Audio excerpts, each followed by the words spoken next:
오늘은 시편 140편 말씀을 통해서 인사를 드리겠습니다. 오늘도 우리 사랑하는 오메가교회 청년들, 새벽에 시간 청년들과 함께 인사하겠습니다. 인사할까요? 샬롬. 샬롬. 더 크게 샬롬. 샬롬. 네, 한 번 더 우. 하루에 한 장씩 말씀을 보는 것 참 좋은 일입니다. 우리 가장 소중한 일 중에 하나입니다. 오늘 시편 140편 말씀을 통해서 우리가 함께 읽고 또 묵상하고 또 조별로 나누었는데 어떤 은혜의 말씀이 있는지 한번 살펴보도록 하겠습니다. 시편을 읽을 때 중요한 것이 저자가 누구인가, 그리고 배경이 어떤 배경인가에 대해서 아는 것이 참 중요하다고 말씀드렸습니다. 오늘 시편 140편의 저자는 다윗입니다. 그리고 표제에는 등장하지 않았지만 아마 다윗이 굉장히 어려움 가운데 있다는 것은 분명한 사실입니다. 학자들은 이렇게 얘기합니다. 압살롬의 반역을 겪은 다음에 지은 시일 것이다 라고 예측합니다. 저도 동의합니다. 오늘 말씀을 통해서 보면은 다윗은 계속적으로 공격을 당하고 있습니다. 무고하게 고발당하면서도 지치지 않고 하나님께 기도하는 다윗의 모습을 볼 수 있어요. 다시 한번요. 무고하게 지속적인 고발을 당하면서도 지치지 않고 하나님께 기도하는 다윗의 전반적인 영적인 정서를 볼 수 있습니다. 오늘 다윗은 자신을 이렇게 표현합니다. 12절 말씀에 고난당하는 사람, 그리고 가난한 사람, 13절 말씀에 의인, 또 정직한 사람, 이렇게 고난당하고 가난하고 의인이고 정직한 자로 자기 자신을 표현하고 있습니다. 여러분, 원수들의 공격은요, 그들의 마음속에서 나오는 악하고 근거 없는 말입니다. 다시 한번요. 원수들의 대부분의 공격들은 그들의 마음속에서 나오는 악하고 근거 없는 말이 대부분입니다. 근데 우리는 악하고 근거 없는 이 말 때문에 너무나 많이 마음을 빼앗기고 시간을 빼앗기고 우리의 영적인 에너지를 빼앗기게 되는 거죠. 그 사람들은 어떤 사람이에요? 악한 사람들이니까요. 악한데 근거가 없어. 근거는 어딥니까? 자기 마음이야. 자기 기분 좋은데 기분 내키는 대로 막 말을 뱉는 사람들. 이런 악한 사람들의 근거 없는 말에 여러분의 영혼이 상처 입지 않게 축복합니다. 아멘. 아멘인가요? 아멘. 다윗은 또 놀라운 것은 그들이 공격하자마자 모든 준비가 다 된 것처럼 기도로 맞섭니다. 그들이 근거 없는 악한 말을 막 던지니까 다윗은 마치 미리 알고 있는 것처럼 기도로 그것을 받아칩니다. 악한 사람들이 근거 없는 말들을 만들어내고 루머를 만들어내고 또 여러분들 마음에 속상할 말들을 막 만들어내죠. 그때 다윗은 이제 그것을 알고 기도로 그때마다 물리친다는 것입니다. 저는 선포하고 축복합니다. 여러분 인생 가운데 이런 영적인 눈이 열리기 축복합니다. 아멘. 영적인 문제예요. 하나님의 일을 하는 사람들이 어떻게 공격받지 않고 일하겠어요? 어떻게 원수의 공격받지 않고 하나님의 일을 감당하겠습니까? 하나님의 큰 일을 하면 할수록 더 많은 공격이 있을 것입니다. 자, 저는 오늘 말씀을 크게 5단락으로 나눠 보았습니다. 5단락으로. 이번 시편은요, 4번의 기도와 확신과 감사가 등장합니다. 첫 번째 기도, 1절부터 3절까지. 뱀 같은 악인에게 건짐받기를 구하다. 뱀 같은 악인에게서 건짐받기를 구하다. 4절부터 5절까지는 기도 두 번째 기도인데요. 악인의 덫과 함정에서 건져주시기를 구하다. 악인의 덫과 함정에서 건져주시기를 구하다. 6절부터 7절까지 세 번째 기도, 하나님의 보호하심에 대한 감사. 8절부터 11절까지 네 번째 기도, 원수의 패망에 대한 기원. 원수의 패망에 대한 기원.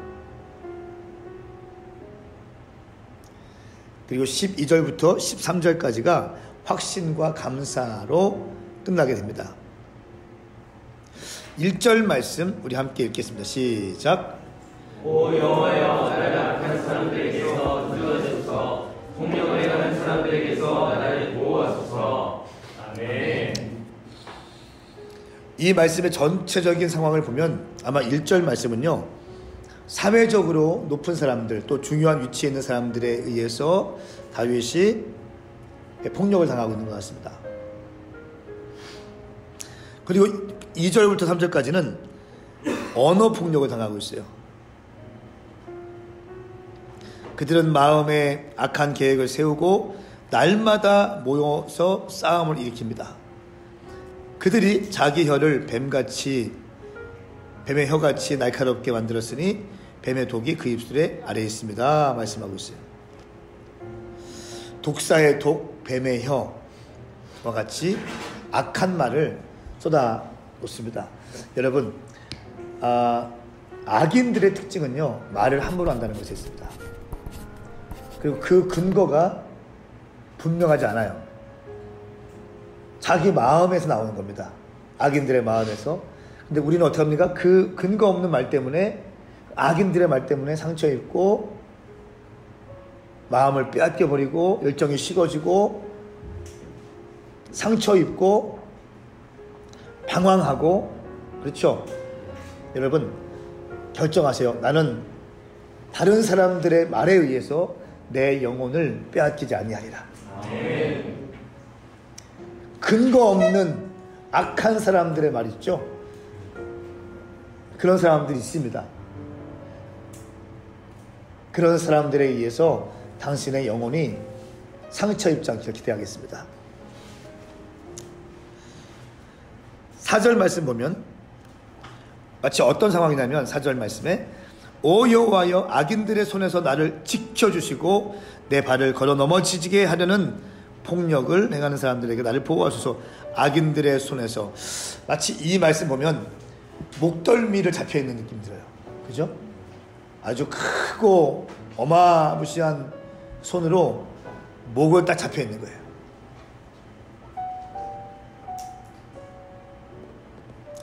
또 5절 말씀에 보면 교만한 사람들이 덫과 올가미를 숨겨놓고 내가 가는 길목에 그물을 쳐놓았으며 나를 잡으려고 함정을 파놓았습니다.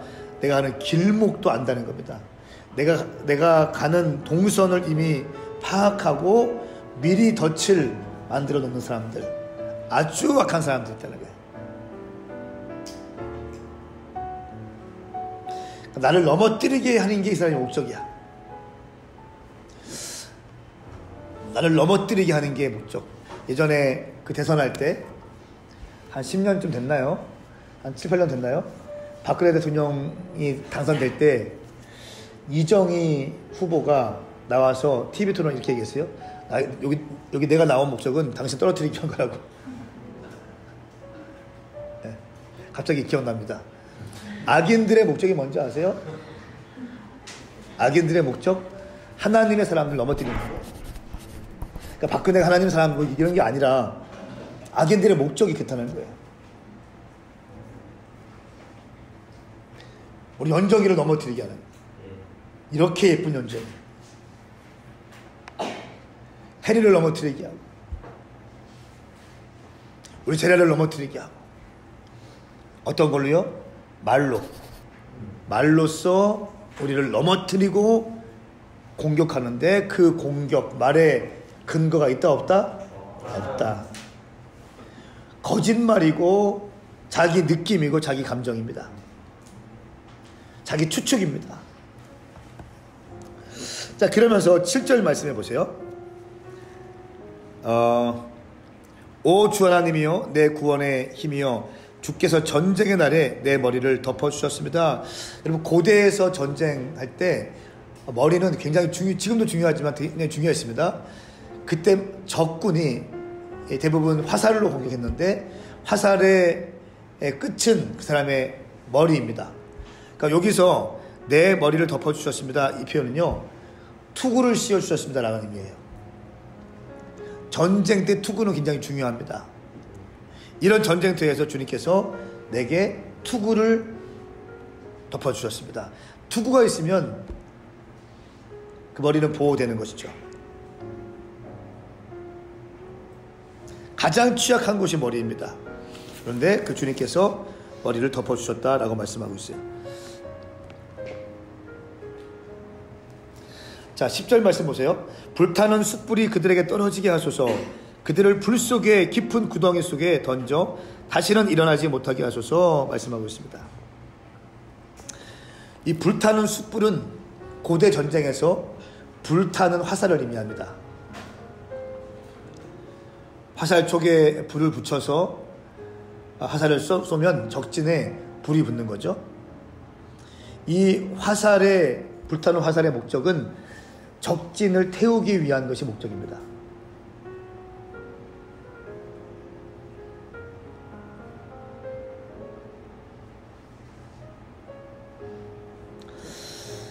오늘 말씀을 쭉 보니까 마치 베드로전서 5장 8절 말씀이 연상되죠. 우는 사자가 두루 삼킬자를 찾는다. 한번 찾아보겠습니다. 베전 5장 8절 말씀.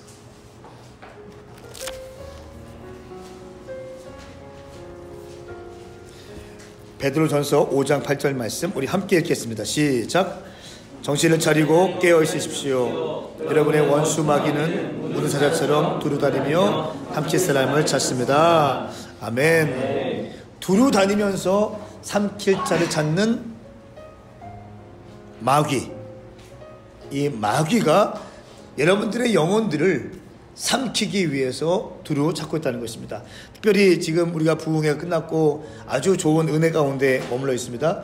그때에 여러분들이 영이 뜨거워지고 말씀을 사모하게 되고 기도를 사모하게 되고 하나님을 사랑하게 될 때 그 뜨거워진 마음들을 식게 하기 위해서 여러분들의 친구, 가족, 여러분의 형제 아니면 어떤 작은 사건들, 감정을 통해서 여러분의 마음들을 빼앗아가기 위해서 여러분의 마음을 삼키기 위해서 아주 노력할 것입니다. 그렇기 때문에 언어 생활 조심해야 되고요. 네. 행동 하나하나 조심해야 됩니다. 네. 아멘인가요? 네. 다윗은 어릴 때에는 형제들에게 좀 미움받은 것 같습니다. 그리고 성장해서는 이제 결혼해서는 자기의 장인인 사울에게 미움을 받으면서 근 10년 넘는 시간 동안 쫓김을 당하죠. 광야의 삶을 살게 되는 거죠. 그리고 이제 늙어서는 뭡니까? 아들 압살롬에게 미움을 받고 반란을 경험하게 됩니다. 끊임없이 미움을 당하고요. 끊임없이 말도 안 되는 말들을 들으면서 통과합니다. 온갖 루머, 온갖 소문들을 만들어내서 다윗을 힘들게 했습니다. 다윗의 위대한 점이 뭔지 아세요? 다윗의 위대한 점은 다윗이 이스라엘 왕이 된 것이 위대한 점이 아니라 그 수많은 그 음모와 그 수많은 핍박 가운데서도 주님을 원망하지 않은 것입니다. 이 다윗이 위대한 점이에요. 고난과 위험 속에서도 하나님에 대한 신앙을 잃어버리지 않는 것. 오늘 말씀 보세요. 12절 13절 말씀. 여호와께서 고난당하는 사람들의 사정을 변호하시고 가난한 사람들의 권리와 이익을 보장해 주시는 것을 내가 압니다. 분명 의인들은 주의 이름에 감사드리고 정직한 사람들은 주 앞에 설 것입니다. 내가 주 앞에 살 것입니다. 주님께 감사드릴 것입니다. 또 어제 시편 139편 말씀에는 기가 막힌 말을 하죠. 내가 주를 찬양합니다. 주께서 나를 경이롭게 멋지게 지으셨습니다. 주의 작품은 정말 놀랍습니다. 내 영혼이 너무나 잘 알고 있습니다. 자기에 대해서 아주 자신만만하게 하나님의 피값으로 세워진 하나님의 형상으로 지어진 나의 모습을 소중히 여기면서 고난의 시간들을 통과하고 있는 다윗의 모습을 볼 수 있습니다. 여러분, 다윗의 위대한 점은 싸움을 잘해서가 아니고요, 골리앗을 이겨서가 아니고요, 수많은 어릴 때부터 노년에 이르기까지 수많은 모함과 수많은 악인들 사이에 둘러싸여 있고 300명의 아둘람 굴에 있는 원맺히고 한통한 원한 있는 자들, 쓴뿌리 있는 자들과 뒤엉켜서 살아오면서 그들을 리드하며 그들을 격려하며 그들과 함께 주님 나라 꿈꾸다는 것이 위대한 점인 것입니다. 할렐루야. 여러분, 마귀에게, 다시 말하면 마귀에게 틈을 주지 않았다는 것이에요. 두루 삼키자를 찾는 마귀에게 다윗이 틈을 주지 않은 것입니다. 마음은 썩어 문드러지고 힘들고 또 때려치고 싶고 그만두고 싶고 다 포기하고 싶은데 힘들 때마다 광야의 밤하늘 바라보면서 하프를 치는 거죠. 아둘람 굴에서 막 거기서 지지고 볶고 싸우고 뭐 아무것도 아닌 걸 갖고 막 싸우고 힘들게 하고 이런 상황 가운데 다윗이 잠깐 자리를 피해서 또 주님을 경배하고, 주님을 경배할 때 하나님의 달콤함이, 하나님의 메시지가 또 내 심령 가운데 부어지고, 그러면 그 고백들이, 그 메시지가 내 신앙 고백이 되어서 찬양으로 올라가고, 이것이 쓰여진 시편이 쓰여진 배경 아닙니까? 여러분, 다윗의 위대함은 전쟁이었고 왕이었다는 것을 잊지 않습니다. 고난과 또 수많은 음모와 핍박 가운데서도 주님에 대한 신앙을 지킨 것입니다. 우리가 에베소 교회 또 서머나 교회 볼 때 어떻게 말씀했습니까? 크리스찬의 부는, 성도의 부는 이 땅에서 좋은 집 짓고 큰 차 타고 유명해지고 이게 아니라니까요. 예수를 위해서 핍박을 받는 것 자체가 이것이 부입니다. 이것이 상급인 겁니다. 할렐루야. 저는 우리 청년들 가운데 또 우리 유튜브로 함께 하시는 모든 분들 가운데 하나님의 크신 은혜가 함께 하시길 축복합니다.